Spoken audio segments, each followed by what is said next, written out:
À 4 heures du matin, lors d'une chaude nuit de juillet en 1999, Patricia White chancelait en sortant d'un appartement. Elle avait les cheveux en bataille et l'air désorienté. Elle portait son costume habituel et un t-shirt qui ne lui appartenait pas. Un homme du nom de Lorenzo Fial tenta de la faire revenir chez lui à son appartement, mais ce fut peine perdue. Elle tentait désespérément d'appeler le service d'urgence.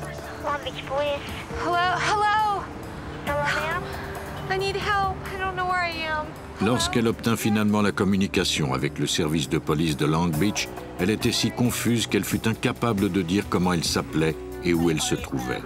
La répartitrice demanda à des patrouilleurs de se tenir prêts.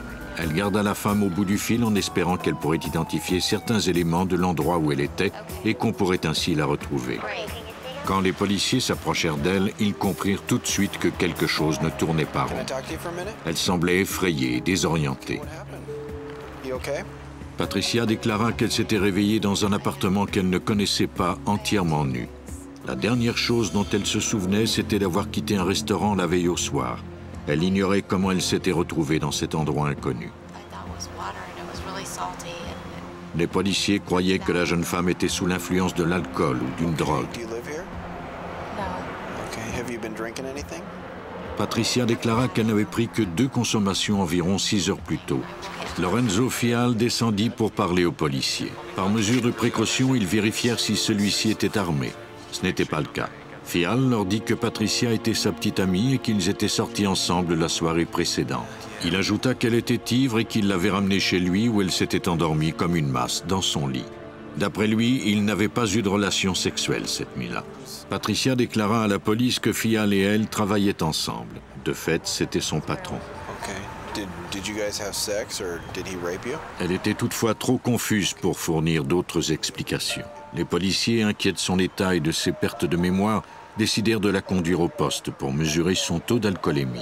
En raison de ces déclarations contradictoires et du fait que Patricia avait déclaré ne rien se souvenir de la nuit, sinon qu'elle s'était réveillée nue dans un lit qui n'était pas le sien, les policiers demandèrent à Fial de les accompagner au poste. Celui-ci devrait y faire une déposition en bonne et due forme et fournir un échantillon de son sang. Il coopéra sans opposer de résistance. Après qu'on lui eut fait passer l'alcotest, Patricia fut conduite à l'hôpital. Le taux d'alcool dans son sang était de 0,01, soit 8 fois sous la limite légale. Bien qu'elle n'ait aucun souvenir d'avoir eu des rapports sexuels, les policiers étaient méfiants compte tenu des circonstances.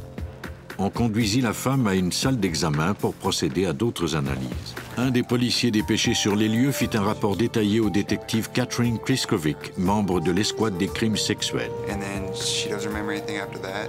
Eventually, when I got her to calm down, she told me that she remembers getting in the car. Did she appear to be under the influence of something? Kriskovic devint de plus en plus méfiante en apprenant que Patricia se rappelait qu'on lui avait offert une boisson déjà ouverte. Elle aurait bu quelque chose de salé alors qu'elle avait demandé de l'eau. Ensuite, elle aurait craché ce liquide et redemandé de l'eau. Elle aurait alors bu à même une bouteille et c'était encore ce liquide salé que, cette fois-ci, elle aurait avalé. Elle s'est ensuite réveillée complètement nue dans un lit. Selon mon entraînement et mon expérience, on pouvait lui avoir administré du GHB. Le GHB ou gamma-hydroxybutyrate, communément appelé la drogue du viol, est utilisé en Californie depuis les années 80. Le GHB est une substance blanche poudreuse. Quand on le mélange à de l'eau, il se dissout et l'on se rend difficilement compte de sa présence dans un verre. La drogue fait effet en aussi peu de temps qu'une quinzaine de minutes, provoquant un coma chez la victime ou une paralysie temporaire et une amnésie totale pour une période de 4 à 6 heures. À peine 12 heures après son absorption, il est impossible de déceler la présence de GHB dans le système sanguin. Le détective Kriskovic et l'infirmière de l'escouade des crimes sexuels, Melinda Waddell, devaient faire vite. Elles se mirent à la recherche d'autres indices concrets des effets de cette puissante drogue. Au moment où je lui ai parlé, elle était toujours confuse et parfois même un peu désorientée. Elle a été très coopérative et désirait nous aider même si elle était perturbée par ses problèmes de mémoire. d'autant plus qu'elle ne parvenait pas à fournir les informations dont nous avions besoin pour mener cette enquête. Kriskovic pressa Patricia de se rappeler ce qui s'était produit à l'appartement de Fial. I woke up in a room, in a bed, and I didn't have any clothes on. I was naked. Fial était là, torse nu. Gênée en constatant qu'elle était nue, elle lui avait demandé de sortir. Il lui avait alors dit de ne pas se fâcher. Quelques minutes plus tôt, avait-il ajouté, elle avait eu une attitude complètement différente. Cela n'avait fait qu'effrayer Patricia encore davantage. Toujours confuse, elle avait trouvé un t-shirt et la tenue qu'elle portait la veille au soir. Elle avait pris ses affaires et était partie. Elle avait alors appelé le service d'urgence. Voici l'infirmière Melinda Waddell. On ne peut pas toujours savoir dans quel état émotionnel se trouve la victime d'une attaque ou d'une crise comme celle-là. Patricia White tremblait. Elle pleurait. Elle était confuse à propos de ce qui lui était arrivé. L'infirmière commença son examen. Elle demanda à Patricia de lui fournir un échantillon d'urine. Ainsi, on saurait s'il y avait du GHB dans son organisme. L'échantillon serait envoyé au labo pour analyse. Elle se prépara ensuite à soumettre la jeune femme à un examen physique complet et lui demanda de se déshabiller. On recueille des indices, même si on n'a encore aucune idée de l'importance qu'auront certains éléments plus tard au cours de l'enquête. Simultanément, l'infirmière judiciaire doit examiner tout le corps de la victime, à la recherche d'égratignures, de blessures, de traces de morsures ou de tout ce qui pourrait se trouver dans ses cheveux et sur ses vêtements. J'étais à la recherche de tout indice qui permettrait de reconstituer les événements. Après l'examen, on utilise un éclairage ultraviolet que l'on projette sur tout le corps de la victime. S'il y a la moindre sécrétion séchée sur son corps ou quelque substance que ce soit, nous pourrons la voir avec cette lumière et la recueillir. C'est ainsi qu'on a obtenu des échantillons sur son corps. Melinda Waddell avait trouvé du sperme séché sur la jeune femme. De plus, des prélèvements dans le vagin et dans l'anus montraient la présence de liquide séminal. L'infirmière pratiqua ensuite un examen gynécologique à l'aide d'un colposcope.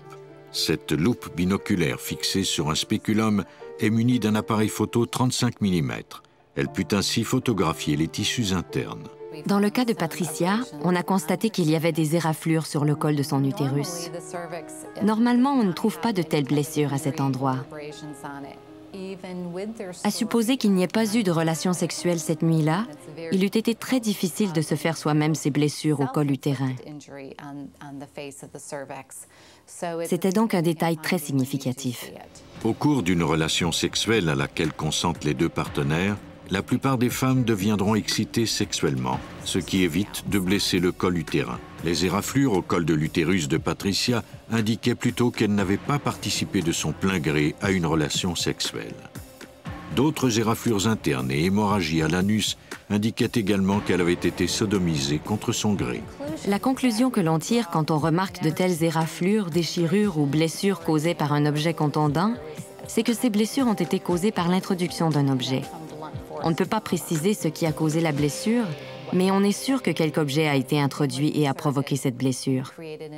On ne peut jamais vraiment affirmer non plus que c'était lors d'une relation forcée, à moins que les blessures ne soient graves, ce qui suppose qu'elles ont alors été très douloureuses. On peut alors supposer que la relation n'était pas voulue, car qui consentirait à se faire ainsi violenter? Après cette série de spéculations, l'infirmière Melinda Waddell conclut que Patricia White avait été violée. Les pires craintes de la jeune femme s'étaient ainsi avérées. Elle était maintenant déterminée à découvrir comment et pourquoi c'était arrivé. Comme Patricia ignorait comment elle s'était retrouvée là, le détective Catherine Kriskovic était d'avis qu'on lui avait administré du GHB, la drogue du viol. En attendant d'obtenir les résultats des analyses toxicologiques, Kriskovic désirait entendre la version des faits de Fial. Un policier se rendit donc chez le concessionnaire d'auto où Fial travaillait comme gérant des ventes. L'agent demanda à Fial de lui décrire les événements de la soirée précédente.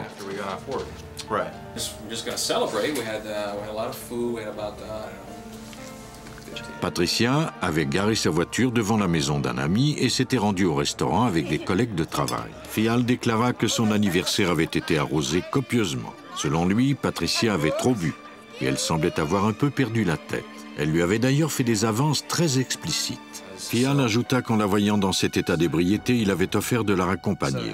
Cette information correspondait à sa première déposition, mais le reste de sa version des faits était complètement différent. Il reconnut avoir eu une relation sexuelle avec Patricia, mais déclara qu'elle était consentante. De peur de perdre son emploi, Fial avait toujours tenté de garder secrète sa relation avec elle, et c'était pourquoi il avait menti à la police. Selon ses dires, Patricia et lui se fréquentaient depuis quelques mois et ils avaient eu des relations sexuelles à plus d'une occasion. Le détective Chris Kovic contacta plusieurs des personnes ayant assisté à la fête ce soir-là. Tous corroborèrent la version des faits de Fial. Patricia était visiblement ivre et elle lui avait fait des avances très explicites. L'affaire commençait donc à prendre forme. Ce serait la parole de Patricia White contre celle de Lorenzo Fial. Chris Kovic examina alors les antécédents de Fial. Elle découvrit que celui-ci avait été condamné à 3 reprises pour vol, possession de cocaïne et violence conjugale. Cependant, cela ne prouvait rien. Même s'il avait un passé criminel, Fial n'était pas obligatoirement un violeur. Mais de toute évidence, quelqu'un avait menti. Chris Kovic souhaitait que les analyses criminalistiques lui indiqueraient lequel des deux disait la vérité. On envoya les échantillons d'urine de Patricia au bureau du coroner de Los Angeles. L'expert et superviseur Dan Anderson fut assigné à cette analyse. Le détective Chris Kovic m'a contacté directement pour me demander d'analyser cet échantillon d'urine obtenu d'une présumée victime de viol. Comme je travaille pour le bureau du coroner, j'ai plutôt l'habitude d'analyser les échantillons recueillis au cours des autopsies. On analyse rarement les échantillons d'urine ou de sang de sujets vivants ici. Toutefois, nous étions les seuls dans la région, à ce moment-là, à pouvoir procéder à une recherche de GHB.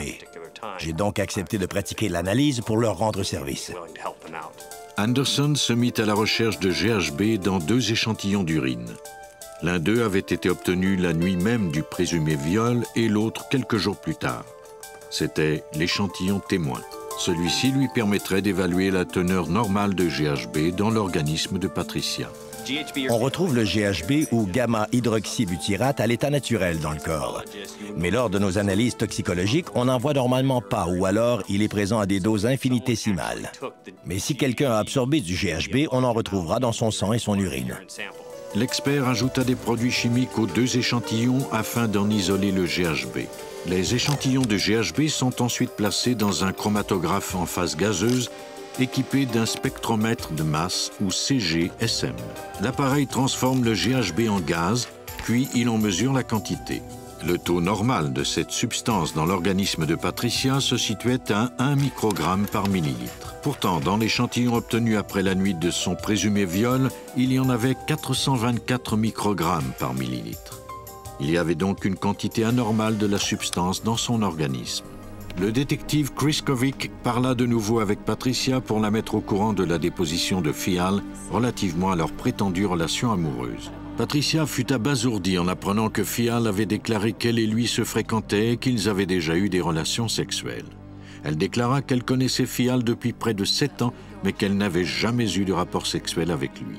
Patricia White nous parle de la nuit du viol. Je ne le connaissais pas intimement. Nous avions une relation professionnelle, c'était mon patron. Il faisait partie de la direction et signait mes chèques de paye. C'était comme ça que je le connaissais.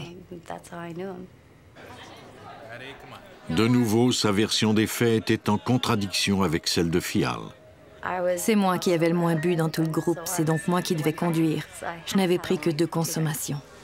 Patricia déclara que Fial s'était arrêté pour s'acheter de la vodka. Elle lui demanda alors de lui rapporter une bouteille d'eau. Il m'a donné l'eau, mais elle avait un goût horrible. Je me souviens à peine des 5 minutes suivantes. J'ai complètement perdu la mémoire de ce qui s'est passé ensuite. Patricia avait des souvenirs très vagues. Elle était encore confuse à propos des événements de la nuit en question. Mais elle savait qu'elle avait été violée et qu'on avait trouvé d'importantes quantités de GHB dans son organisme. Mais comment cette substance s'était-elle retrouvée dans son organisme? La seule personne qui pouvait répondre à cette question, c'était celle qui avait vu Patricia juste avant qu'elle ne sombre dans l'inconscience. Il s'agissait de Lorenzo Fial. Les experts judiciaires comparèrent les échantillons de sperme prélevés sur Patricia White à l'ADN de Lorenzo Fial qu'il avait accepté de fournir plus tôt au cours de l'enquête. Le code génétique était le même. Kriskovic disposait de suffisamment d'indices pour passer à l'action. On arrêta Lorenzo Fial et on l'inculpa de 6 chefs d'accusation, notamment d'enlèvement, de viol et de sodomie avec utilisation d'une drogue. Kriskovic obtint alors un mandat de perquisition de la propriété de Fial. Si l'on prouvait qu'il était en possession de GHB, l'affaire serait résolue rapidement. J'ai préparé un mandat de perquisition pour que l'on puisse se rendre aussi bien à la maison du suspect qu'à son lieu de travail. On devait tenter de trouver des bouteilles d'eau ou quoi que ce soit d'autre qui démontrerait qu'il avait préparé la boisson à la maison ou au travail.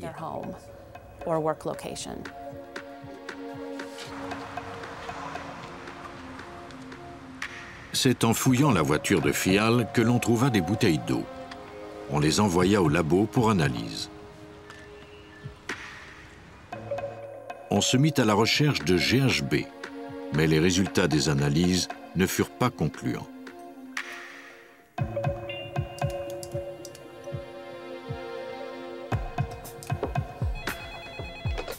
Cela ne découragea pas le détective Kriskovic pour autant. On disposait déjà d'un échantillon d'urine contenant du GHB, de même que le rapport d'examen de l'infirmière Melinda Waddell et du témoignage de la victime. Le procureur du district disposait là, selon elle, d'un dossier solide. L'assistant du procureur de Long Beach, Christopher Frisco, était du même avis. Mais selon lui, la partie était loin d'être gagnée. Quand on a affaire à un cas où la plaignante et l'accusé se connaissent, la question est toujours la même.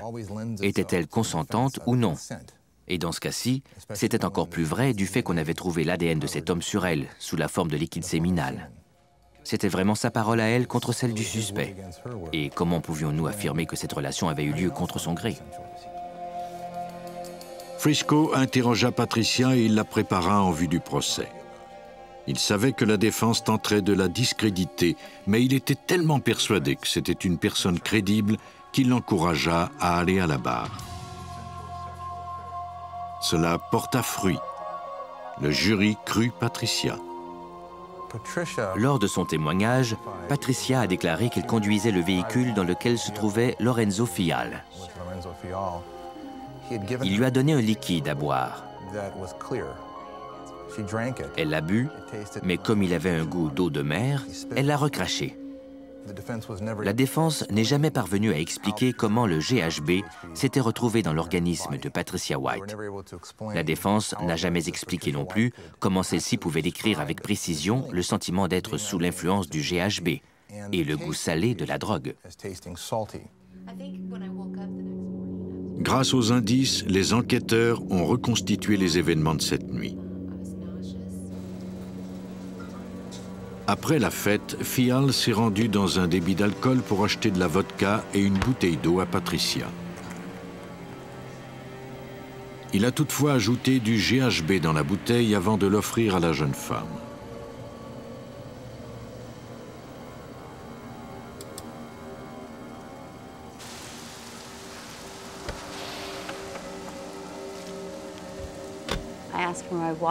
J'ai demandé l'eau et j'en ai pris une grosse gorgée parce que j'avais soif. Mais c'était si mauvais que j'ai presque tout recraché.